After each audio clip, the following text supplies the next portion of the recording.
Banyak hal yang membuat umat Islam sekarang berselisih teman-teman. Tapi poin intinya kata ulama adalah mereka semua mengaku kembali kepada Al-Quran dan Sunnah. Semua. Orang liberal pun yang mengatakan Quran harus direvisi, boleh nikah lintas agama, semua orang agama masuk surga. Banyak syubhat yang mereka lemparkan. Mereka juga mengaku, kami juga kembali kepada Al-Quran dan Sunnah. Di zaman Nabi SAW itu ya zaman Nabi, zaman sekarang beda, harus diubah. Dan itu yang dikembangkan oleh Kemal Atatürk di Turki. Sampai mengatakan ada istilah Islam Arab, Islam Turki, Islam Persia. Sekarang Indonesia kan baru kena penyakit itu, Islam Nusantara. Zaman dulu sudah ada ini. Sampai Kemal Atatürk ganti azan dalam bahasa Turki. Lama-lama azan dalam bahasa daerah kita nih. Diubah semuanya agama Allah nih. Ini bahaya sekali teman-teman sekalian. Makanya memahami Al-Quran dan Sunnah harus sesuai dengan pemahaman salaful ummah atau sahabat. Allahu Rabbi wal Islam dini wa Muhammadan Rasulullah. Hadis yang selanjutnya adalah hadis yang disebutkan oleh Imam Bukhari juga, ada di situ di footnote, di situ disebutkan tentang riwayatnya. Man ata'ani, kata Nabi SAW, man ata'ani faqad ata'a Allah, wa man asani faqad asallah, wa man ata'a amiri faqad ata'ani, wa man asa amiri faqad asani. Barang siapa yang taat kepadaku berarti ia taat kepada Allah, dan barang siapa yang durhaka kepadaku maka dia telah durhaka kepada Allah. Artinya semuanya harus diikuti karena ini perintah sang pencipta Allah. Dan barang siapa yang taat kepada pemimpin pilihanku, misal Nabi SAW lagi safar keluar kota, kemudian beliau menitipkan Madinah kepada salah seorang sahabatnya, atau beliau mengirim pasukan, ditunjuk salah satu jadi pemimpin perang, maka harus dipatuhi. Siapa yang patuh pada pemimpin yang aku tunjuk, dia telah patuh kepada aku. Siapa yang maksiat, durhaka pada pemimpin yang aku tunjuk, maka dia telah maksiat kepada aku. Saya kasih contoh. Seorang sahabat Nabi bernama Amr bin As radhiyallahu anhu. Tahu ya? Orang ini dulu musuh Islam. Setelah dia masuk Islam 3 bulan, Nabi SAW membentuk pasukan untuk menyerang salah satu suku Arab yang memang dasarnya mau menyerang Madinah. Suku ini suku besar. Amr bin As baru masuk Islam 3 bulan, oleh Nabi SAW dijadikan pemimpin perang. Itu menjadi pimpinan perang, komando perang. Dan di dalam pasukan itu ada Abu Bakar, ada Umar, ada Uthman, ada Ali, ada Talha, ada Zubair, ada sahabat-sahabat yang mulia nih. Tapi Nabi SAW tunjuk Amr bin As. Harus dia jadi pemimpin. Dan pimpinan perang teman-teman kalau sudah ditunjuk, nggak boleh dimaksiati. Dia bilang berhenti-berhenti, makan-makan, pulang-pulang, perang-perang. Harus dipatuhi. Ini sabda Nabi SAW, siapa yang mentaati pimpinan yang aku tunjuk, dia taat padaku. Siapa yang maksiat, maka dia maksiat kepadaku.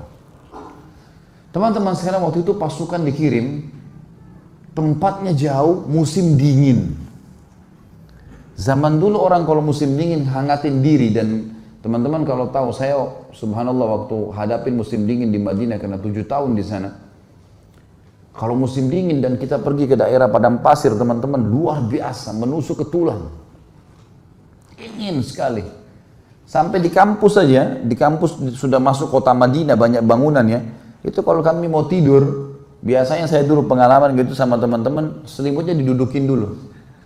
Angatin dulu. Kalau enggak kayak ditusuk-tusuk sama pisau. Panas. Dingin sekali.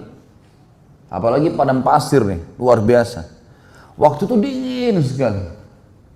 Apa instruksinya Amr bin As? Jangan ada yang nyalakan api. Nggak boleh ada yang nyalakan api. Umar bin Khattab tahu, ini Amr bin As ini, kalau bahasa kita anak kerucu nih. Baru masuk Islam 3 bulan mau ngatur-ngatur gimana nih? Dan dulu musuh Islam ini. Amr bin As ini perlu antum tahu ya radhiyallahu anhu.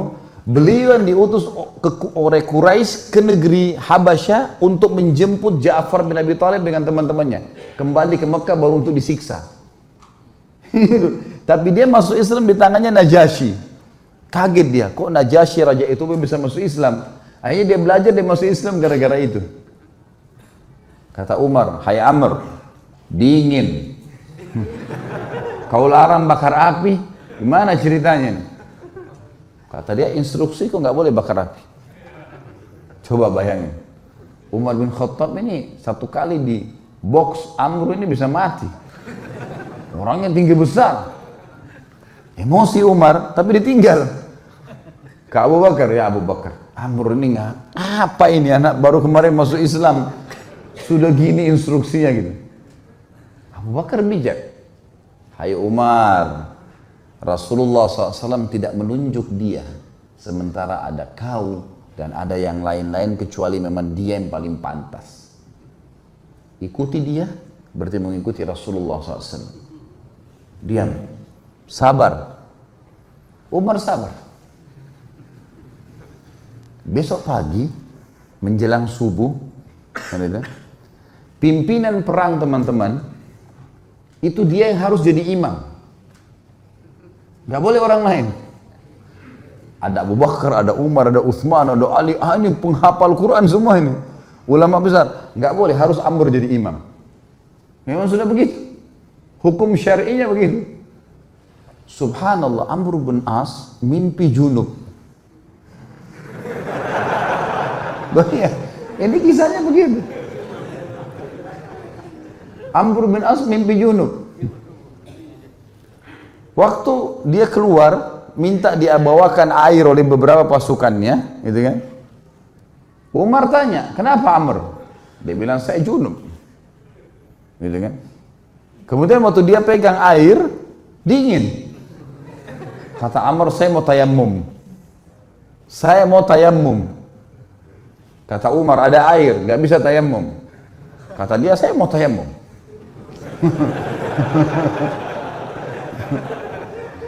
Ini masalah lain lagi. Tadi malam sudah buat orang kedinginan, sekarang ada air, mau tayammum. Ini orang baru masuk Islam, mu'allaf ini. Umar sudah jengkel nih. Abu Bakar lagi. Gimana nih Abu Bakar? Ingat. Ini utusan Rasulullah SAW. Jangan kau bantah. Baiklah. Jadi Amr bin As jadi imam, mandi tayammum. Padahal ada air. Ini luar biasa. Ya. Sudah selesai sholat, kata Amr, saya takbir, serang. Takbir, serang. Memang ternyata pasukan ini, kelompok ini, ya, suku ini jumlahnya kalau mereka nyerang Madinah bisa mengalahin Madinah semuanya. Nanti kan kita tahu alasan-alasan Amr bin As dan bagaimana Nabi SAW membenarkan dia. Diseranglah, ternyata hanya dengan kalau tidak salah 300 orang pasukan berhasil mengalahkan suku itu. Dan Amr bin As mengatakan, ingat, setiap orang kalian harus berjalan sama temannya. Nggak boleh pisah. Bersebelahan terus, dia harus dampingi. Sekarang pilih teman masing-masing. Jadi dia 300 orang tuh pilih teman. Selalu berdekatan, serang musuh berdua, nggak boleh pisah. Jangan tinggalkan temannya kalau dia masih belum selesai duel atau berperang. Itu instruksinya, karena ini malam, gelap. Baik, pergilah ke sana, perang, dan berhasil menang. Kocar kacir nih suku nih. Kocar kacir sukunya, lari semuanya. Para sahabat mengetahui mereka kocar kacir, dengan semangat serang, takbir, kejar. Kata Amr, tunggu. Jangan ada yang nyerang sana. Tunggu di sini. Umar balik lagi. Hai Amr, musuh udah kalah. Tinggal kita kejar, tebas nih. Tidak bisa, instruksi tunggu sini. Tidak boleh kejar musuh. kumpulin ghanimah yang ada sekarang, pulang Madinah. Tentu sahabat-sahabat yang lain yang didukung siapa kira-kira? Amr atau Umar? Umar. Karena mereka tahu siapa Umar gitu kan. Mereka juga tahu siapa Amr. Pikiran mereka ini Amr ini 3 bulan yang lalu perangin Islam. Ini musuh besarnya Islam ini dulu. Baiklah, pulang pasukan ke Madinah. Baru turun dari kuda, Umar langsung, ya Rasulullah, ini Amr buat begini. Tidak boleh nyalain api, kita lagi kedinginan. Malam-malam dia mandi junub, tidak pakai air, tayamum. Kemudian musuh kalah, kita dilarang pergi tangkap musuh. Padahal itu kan ghanimah. Musuh yang lari itu kalau ditangkap kan jadi hamba sahaya, bisa diperjualbelikan. Lalu Nabi SAW tanya di depan mereka semua, hai Amr, keluhan sudah sampai kepadaku, apa jawabanmu? Ya Rasulullah, pasukan suku yang kita serang ini adalah suku yang jumlahnya kalau semua berhasil menyerang Madinah keesokan harinya habis kita nih. Pasukan perang jumlahnya banyak. Kalau kita nyalain api, mereka tahu kita ada habis 300 orang lawan sekian ribu, gimana caranya? Kata Nabi SAW, benar. Lihat Nabi SAW tidak salah memilih pemimpin nih. Nabi bukan orang bodoh. Hah? Wahyu dari langit nih. Yang kedua, kenapa kau mandi junub dengan tayamum? Ya Rasulullah, airnya seperti es. Kalau saya mandi saya bisa sakit, mati, saya pemimpin. Kalau saya sakit, saya pemimpin perang. Instruksi Anda saya pemimpin. Nggak bisa, udara dingin di padang pasir. Maka saya tayamum. Kata Nabi SAW, kau benar. Umar yang tadinya marah, redam. Yang ketiga, kenapa kau biarin orang pergi, nggak ditangkapin? Ya Rasulullah, 300 orang. Lawan sekian ribu orang pasukan ini. Kalau kocar kacir pasukan saya, nyerang sana sini nangkap, kita akan dikalahkan pasti. Mereka bisa tahu jumlah kita, tapi kalau kita ngumpul kelihatannya banyak. Dan target kan ngalahin mereka. Mereka sekarang sudah takut dan mereka gelap tidak tahu jumlah pasukan kita. Ngapain kita nyerang-nyerang sana? Toh ganimanya sudah ada. Target sudah tercapai. Mereka kalah, nggak usah buru-buru itu. Kata Nabi SAW, kau benar. Abu Bakar balik ke Umar. Nah, sudah tahu?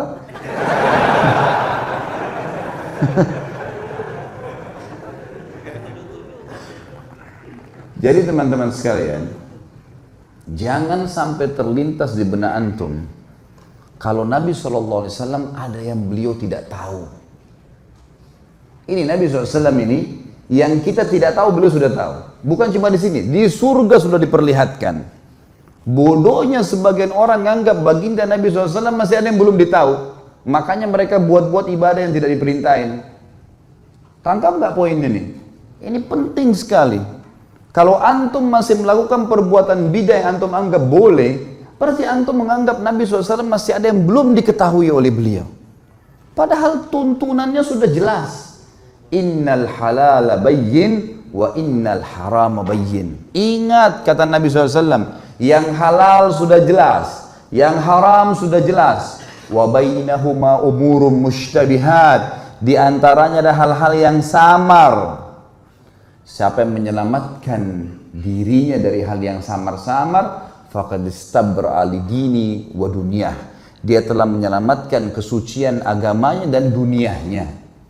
Wa man waqa'a fi syubhat faqad waqa'a fil haram. Siapa yang sengaja jurumuskan dirinya pada yang syubhat, haram atau enggak ya? Enggak apa-apa deh. Maka faqad waqa'a fil haram. Dia telah jurumuskan dirinya pada yang haram. Artinya nggak ada tengah-tengahnya, halal atau haram. Syubhat berarti haram, jelas agama Allah. Orang yang jerumuskan dirinya pada yang syubhat berarti jerumuskan adalah haram, seperti pengembala domba yang membawa domba-dombanya ke ladang yang luas, rumputnya lebih tinggi dari domba-dombanya, dan dia tidak tahu domba mana yang dicuri oleh serigala. Kita nggak tahu ini halal atau enggak, lalu kita jerumuskan diri untuk apa? Jadi agama sudah sempurna. Nggak butuh tambahan-tambahan. Banyak hal yang membuat umat Islam sekarang berselisih teman-teman. Tapi poin intinya kata ulama adalah mereka semua mengaku kembali kepada Al-Quran dan Sunnah.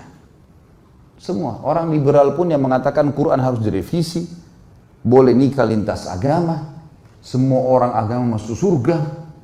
Banyak syubhat yang mereka lemparkan. Mereka juga mengaku, kami juga kembali kepada Al-Quran dan Sunnah. Tapi Al-Quran yang tidak sesuai dengan akal kami, tidak relevan, kami ganti. Tolak, harus direvisi. Hadis Nabi yang tidak masuk di akal, seperti lalat yang dicelupkan di air, susu kemudian bisa jatuh racunnya, bisa ngobatin. Gak masuk di akal ini. Mereka tolak gitu kan. Semua mengaku berlandaskan Al-Quran dan Sunnah. Tetapi yang membuat mereka menyimpang adalah mereka tidak mengikuti pemahaman salaful ummah. Siapa itu? Sahabat. Mereka anggap ngikutin sahabat itu kuno. Di zaman Nabi SAW itu ya zaman Nabi, zaman sekarang beda, harus diubah. Dan itu yang dikembangkan oleh Kemal Atatürk di Turki. Sampai mengatakan ada istilah Islam Arab, Islam Turki, Islam Persia. Sekarang Indonesia kan baru kena penyakit itu, Islam Nusantara. Zaman dulu sudah ada ini. Sampai Kemal Atatürk ganti azan dalam bahasa Turki. Lama-lama azan dalam bahasa daerah kita nih. Diubah semuanya agama Allah nih. Ini bahaya sekali teman-teman sekalian. Makanya memahami Al-Quran dan Sunnah harus sesuai dengan pemahaman salaful ummah atau sahabat. Pegang baik-baik hadis ini teman-teman. Kalau ini antum jadikan pondasi hidup, pegangan hidup, antum akan selalu aman.